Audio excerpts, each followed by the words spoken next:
लोकसभेच्या निवडणुकीत 20 मे रोजी मतदारांनी मोठ्या प्रमाणावरती मतदान करावे याबद्दल ठाणे महानगरपालिका विविध उपक्रमांमधून जागृती करत आहे. याच उपक्रमात ठाणे महानगरपालिकेच्या राम गणेश गडकरी रंगायतन आणि डॉक्टर काशीनाथ घाणेकर नाट्यगृह येथे प्रत्येक प्रयोगाच्या आधी मतदान करण्याबद्दलचा संदेश दिला जात आहे. त्यामुळे हजारो नाट्यरसिकांना मतदान करणं हे राष्ट्रीय कर्तव्य असल्याची जाणीव करून दिली जात आहे.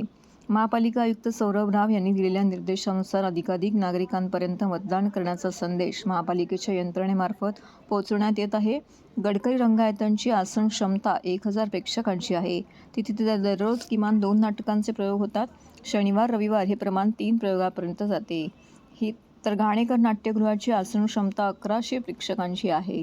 येथे दररोज किमान 1 प्रयोग होतो, तर शनिवारी रविवारी किमान 2 प्रयोग होतात.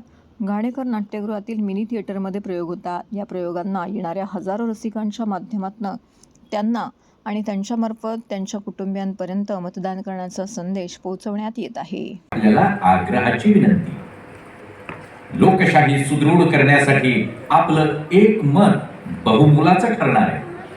लक्षात ठेवा, सोमवारी 20 मे 2024 रोजी आपल्याला मतदान करायचंय. मतदान अवश्य करा, लोकशाही बळकट करा.